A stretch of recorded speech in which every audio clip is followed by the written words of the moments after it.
Hello student, welcome to my class. Today I am going to discuss about your first chapter, that is kinds of induction. But before entering to the subject matter, all of you know that there are two types of logic. One is deductive and another is inductive. In first year, you have already learned about the deductive logic and the different kinds of deductive inference. But in second year, you have to learn about the different kinds of, that means the different types of induction. So before entering to the subject matter, that is the kinds of induction, I want to compare the deductive inference with the inductive inference. What is called deductive inference? In deductive inference is that type of inference where we proceed from general proposition to particular proposition. But in inductive inference, we always proceed from particular to general proposition. For example, inductive inference, for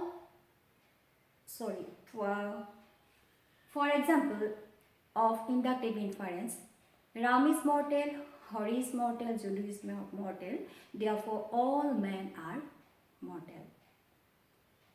For example, deductive inference, all men are mortal, Ram is a man, therefore Ram is mortal. That means in inductive inference, we always proceed from particular to general proposition, and in deductive inference, we always proceed from general to particular proposition or general to general proposition. ছাত্ৰ-ছাত্ৰী সকল, মই আজি তোমালোকক পঢ়াবলৈ লোৱা বিষয়টো হৈছে আগমন আৰু ইয়াৰ বিভিন্ন প্ৰকাৰ।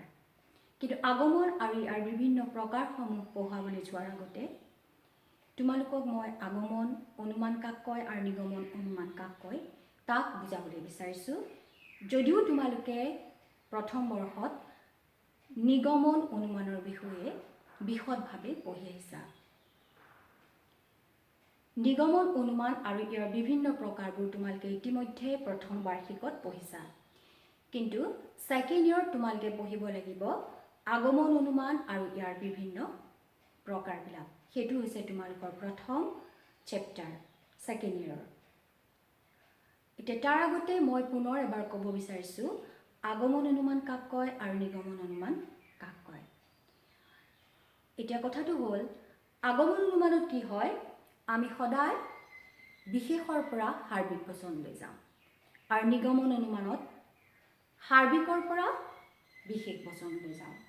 অৰ্থাৎ উদাহৰণস্বৰূপে আগমন অনুমানৰ এটা উদাহৰণ হ'ল ৰাম হয় মৰণশীল, যদু হয় মৰণশীল, হৰি হয় মৰণশীল, গতিকে সকলো মানুহ হয় মৰণশীল।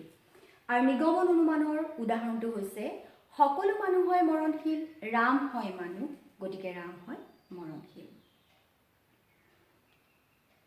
এতিয়া আমি দেখা পালোঁ যে আগমন অনুমানত সদায় আমি বিশেষ বিশেষ ঘটনাবিলাকক পৰ্যবেক্ষণ কৰি এটা সাৰ্বিক সম্বন্ধৰ জ্ঞানত আমি উপনীত হওঁ। আনহাতে নিগমন অনুমানত আমি কি কৰোঁ, এটা সাৰ্বিক সম্বন্ধৰ জ্ঞানৰ ভিত্তিত আমি বিশেষ সম্বন্ধৰ জ্ঞান বা সাৰ্বিক সম্বন্ধৰ জ্ঞানত আমি উপনীত হওঁ। এতিয়া আজি মই তোমালোকক বিশদভাৱে পঢ়ুৱাবলৈ বিচাৰিছোঁ আগমন আৰু ইয়াৰ বিভিন্ন প্ৰকাৰবিলাক। এতিয়া আগমন আৰু ইয়াৰ বিভিন্ন প্ৰকাৰবিলাকনো কি? তাৰ আগত আমি জানিব লাগিব যে এই যে আগমনক বিভিন্ন প্ৰকাৰত যে ভাগ কৰা হৈছে তাৰ এটা ভিত্তি আছে। তাৰ এটা ভিত্তি আছে, সেই ভিত্তিটো হৈছে কি আগমনাত্মক চাপ। এতিয়া আমি প্ৰথমতে গম পালোঁ যে আগমন অনুমান কাক কয়, যে বিশেষ বিশেষ ঘটনাবিলাকক পৰ্যবেক্ষণ কৰি যেতিয়া এটা সাৰ্বিক সম্বন্ধৰ জ্ঞানত উপনীত হোৱা যায় সি হৈছে আগমন অনুমান। Inductive inference is that where we proceed from particular to general proposition. That is inductive. And deductive, we proceed from general to particular proposition. এতিয়া কথা হল এতিয়া আগমনৰ প্ৰকাৰ আগমনৰ বিভিন্ন ভাগত ভাগ কৰিবলৈ যাওঁতে তাৰ ভিত্তিটো হৈছে কি আগমনাত্মক জাপ তাৰ ভিত্তিটো হৈছে কি আগমনক যে বিভিন্ন ভাগত যে ভাগ কৰিছে ইয়াৰ মূল ভিত্তিটো হৈছে কি আগমনাত্মক জাপ In the kinds of induction, it is classified on the basis of inductive leap. Etu ki koy? Inductive leap. On the basis of this, the induction is at first classified into two heads. They are induction proper and induction improperly so called. On the basis of inductive leap, induction is classified into two heads. They are induction proper and induction improperly so called. What is the ground of the classification of induction? Inductive leap. The question is arise, what is called inductive leap? Inductive leap is that where we jump from something known to unknown. In induction, there is a jump. That means we have to jump from something known to unknown. For example, by observing the date of Ram, Hari, Jodu, Modhu, it is established that all men are mortal. Here we have to jump from observed example to non-observed example. So, there is a jump in induction. That jump is called inductive leap. In induction, we have to jump from something known to unknown. That is called inductive leap. আগমনত আমি জনাৰ কথাৰ পৰা নজনা কথালৈ জাপ দিবলগীয়া হয় সেই জাপক কয় আগমনাত্মক জাপ আৰু সেই আগমনাত্মক জাপৰ ওপৰত নিৰ্ভৰ কৰিয়ে আগমনক দুটা ভাগত ভাগ কৰা হৈছে প্ৰকৃত আগমন আৰু তথাকথিত আগমন বা আগমনা ভাগ তথাকথিত আগমন বা আগমনা ভাগ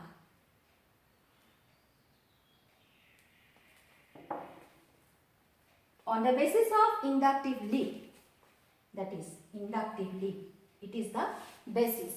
On the basis of inductive leap, at first the induction is classified into two heads, induction proper and induction improperly so called. What is the ground? Inductive leap. What is called inductive leap? In induction, we have to jump from something known to unknown. That jump is called inductive leap. আগমনত প্ৰথমতে প্ৰকৃত আগমন আৰু তথাকথিত আগমন এই দুটা ভাগত ভাগ কৰা হৈছে কিহৰ ভিত্তিত আগমনাত্মক জাপৰ ভিত্তিত এটো কোৱা হয় আগমনাত্মক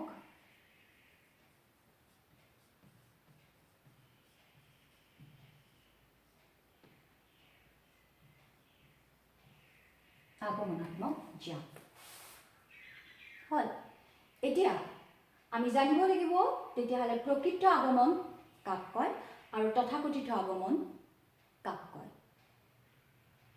এটা প্ৰকৃত আগমন কাক কয় যি আগমনত আগমনৰ মূল লক্ষণ আগমনাত্মক জাপ থাকে তাক প্ৰকৃত আগমন বোলে আনহাতে যি আগমনত আগমনাত্মক জাপ নাথাকে তাক তথাকথিত আগমন বা আগমনা ভাগ বোলে প্ৰকৃত আগমনত কি থাকে আগমনাত্মক জাপ থাকে তেতিয়া কি প্ৰকৃত আগমন হয় আৰু যেতিয়া আগমনত আগমনাত্মক জাপ নাথাকে তেতিয়া তাক কয় অপ্ৰকৃত আগমন বা তথাকথিত আগমন এতিয়া on the basis of inductive leap the induction is classified into two heads induction proper and induction improperly so called What is called induction proper? Induction proper is that where the inductive leap is present. Where the inductive leap is present, that induction is called induction proper.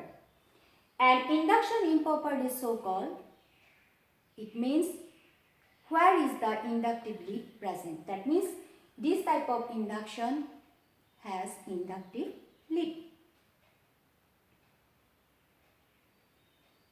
Again, induction proper is again classified into three heads. What are they?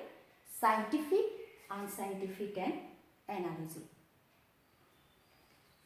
এইফালে তোমালোকে চোৱা কি লিখিছো মই যে induction proper is classified into three heads: scientific, unscientific and analogy.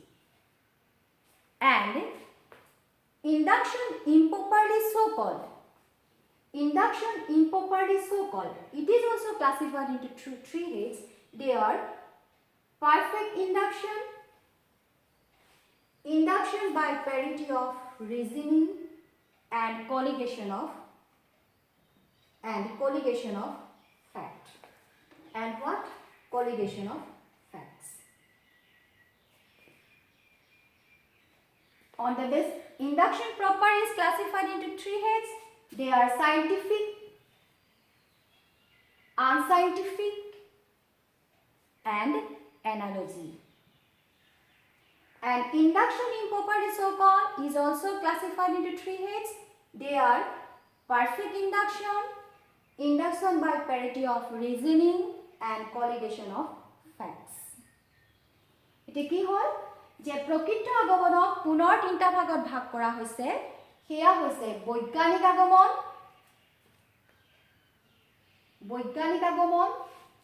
অবৈজ্ঞানিক আগমন আৰু সাদৃশ্যমূলক অনুমান বা সাদৃশ্যমূলক আগমন। প্ৰকৃত আগমনক কেইটা ভাগত ভাগ কৰা হ'ল?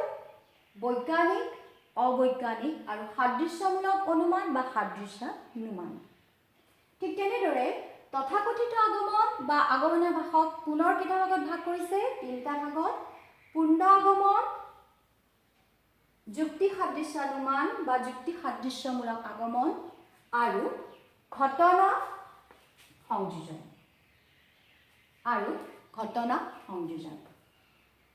এতিয়া এইখনে হৈছে বিভিন্ন প্ৰকাৰৰ আগমনৰ তালিকা। এইখন হৈছে আগমনৰ বিভিন্ন প্ৰকাৰৰ তালিকা। এই আগমনৰ এই বিভিন্ন ভাগসমূহ আমি কেনেকৈ পালো? কিহৰ ওপৰত নিৰ্ভৰ কৰি আগমনৰ এই ভাগসমূহ কৰা হৈছে? প্ৰথম ভিত্তিটো হৈছে আগমনাত্মক জাপ। যিবিলাক আগমন অনুমানত আগমনাত্মক জাপ থাকিব তাক কোৱা হ'ব প্ৰকৃত আগমন, আৰু যিবিলাক আগমনত আগমনাত্মক জাপ নাই তাক কোৱা হয় তথাকথিত আগমন বা আগমনাভাস। তাৰ মানে প্ৰকৃত আগমন আৰু তথাকথিত আগমনৰ মাজত পাৰ্থক্য হৈছে কি? প্ৰকৃত আগমনত আগমনাত্মক জাপ থাকে আৰু তথাকথিত আগমনত আগমনাত্মক জাপ নাথাকে। সেই আগমনাত্মক জাপ থকাটো হৈছে প্ৰকৃত আগমনৰ লক্ষণ। এটা আগমন তেতিয়াহে প্ৰকৃত আগমন হ'ব যেতিয়া তাত আগমনাত্মক জাপ থাকিব, অৰ্থাৎ জনাৰ পৰা নজনালৈ জাপ দিয়া হ'ব, বিশেষ বচনৰ পৰা সাৰ্বিক বচনলৈ জাপ দিয়া হ'ব। তেতিয়া তাক ক'ব কি? প্ৰকৃত আগমন। আৰু আনহাতে তথাকথিত আগমন বা আগমনাভাসত আগমনাত্মক জাপ নাথাকে। এতিয়া আমি আকৌ চাইছোঁ যে at first the induction is classified into two types on the basis of inductive leap. Okay, so inductive leap, what is called inductive leap? In induction we have to jump from something known to unknown, that is called inductive leap. এটা এইখিনি হৈছে আগমন আৰু ইয়াৰ বিভিন্ন প্ৰকাৰৰ মূল কথা। These are the sum total of the different kinds of induction.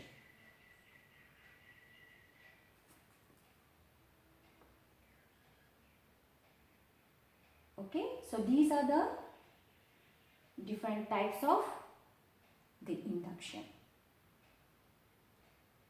The difference between the proper induction or induction proper or induction improper is so called is that in induction proper there is inductive leap is present, but induction improper is so called inductive leap is not there. Inductive leap is also called inductive hazard. That is not present where in induction improper is so called. So that's all for today. Next time I will continue regarding the scientific, unscientific and analogical induction. In the next session, I will explain what is scientific, what is unscientific, what is analogical inference. পৰৱৰ্তী যেটো video আহিব সেই ভিডিওটোত মই তোমালোকক বৈজ্ঞানিক, অবৈজ্ঞানিক আৰু সাদৃশ্যমূলক অনুমান কাক বোলে, সিহঁতৰ বৈশিষ্ট্য কি আৰু সিহঁতৰ বিভিন্ন তুলনাবিলাকৰ বিষয়ে আলোচনা কৰিম। তেনেহ'লে আজিলৈ আহোঁ। ঘৰতে থাকা, সুৰক্ষিত থাকা।